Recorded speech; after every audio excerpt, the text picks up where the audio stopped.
West Indies cricket डूब नहीं रही है, वेस्ट इंडीज की क्रिकेट खत्म हो चुकी है। नेपाल ने हरा दिया है वेस्ट इंडीज को और T20 सीरीज जीत ली है। इसका मतलब ये नहीं कि मैं नेपाल की तौहीन कर रहा हूँ। बहुत बहुत मुबारकबाद, नेपाल ने बहुत अच्छी क्रिकेट खेली, डिजर्व करते हैं वो ये जीतना। और अच्छा ही लगता है जब नई टीम्स आती हैं, जब वो स्टैब्लिश क्रिकेट नेशंस को या स्टैब्लिश टेस्ट प्लेइंग नेशंस को हराते हैं वो किसी भी फॉर्मेट में, तो एक बड़ी बात होती है। लेकिन अब सवाल यहाँ पे यही उठता है कि क्या वेस्ट इंडीज को एक प्रॉपर क्रिकेटिंग नेशन की तरह देखा जा सकता है?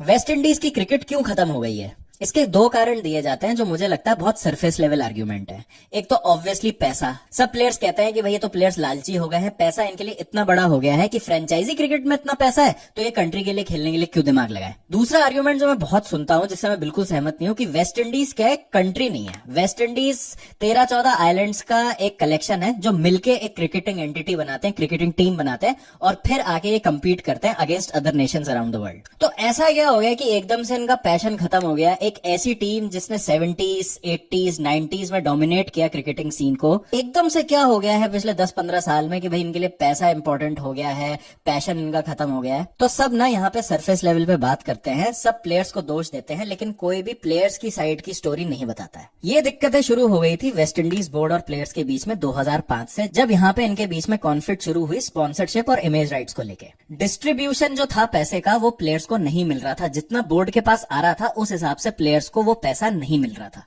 फिर उसके बाद जब लीग क्रिकेट शुरू हुई, स्पेशली जब आईपीएल शुरू हुआ और प्लेयर्स को बहुत पैसा मिलने लगा, तो वेस्ट इंडीज जब अपना क्रिकेटिंग कैलेंडर बनाते थे तो उसमें आईपीएल को वो शामिल नहीं करते थे। तो हुआ क्या इस बीच में कि इन प्लेयर्स को कोई भी फ्रेंचाइजी या लीग क्रिकेट खेलने की परमिशन थी नहीं, और इनको ये बोल दिया गया था कि अगर आपको वेस्ट इंडीज क्रिकेट बोर्ड से कॉन्ट्रैक्ट चाहिए तो एक पर्टिकुलर नंबर ऑफ मैचेस आपको खेलने पड़ेंगे। तो प्लेयर्स उसके लिए भी राजी थे। इनकी जो रिटेनर फीस थी प्लेयर्स की, वो भी इन्होंने बहुत कम कर दी थी। जो एनुअल कॉन्ट्रैक्ट मिलते हैं उसकी फीस भी लगभग आधी कर दी थी। तब भी प्लेयर्स बोले कि कोई बात नहीं, हम वेस्ट इंडीज के लिए खेलेंगे। लेकिन जब प्लेयर्स फ्रेंचाइजी क्रिकेट खेलने के लिए जाना चाहते थे, वेस्ट इंडीज क्रिकेट ने उस पर ऑब्जेक्शन किया कि नहीं, अगर आपको कंट्री के लिए खेलना है तो कंट्री पहले प्रायोरिटी होगी आपकी, उसके बाद आप फ्रेंचाइजी क्रिकेट खेलेंगे। तो प्लेयर्स गेम भी खेलने के लिए राजी हैं, कम पैसे में भी खेलने के लिए राजी हैं, लेकिन जब ज्यादा पैसा उनको मिल रहा है, क्योंकि उन्हें भी अपने फ्यूचर का ध्यान रखना है, उन्हें भी अपने टैलेंट के हिसाब से अपनी कमाई करनी है, तो वहां पे बिल्कुल भी एडजस्टिंग नहीं थी वेस्ट इंडीज क्रिकेट बोर्ड। तो लिहाजा प्लेयर्स ने सोचा कि यहाँ पे बेइज्जत होने का कोई फायदा नहीं है और प्रायोरिटी जो है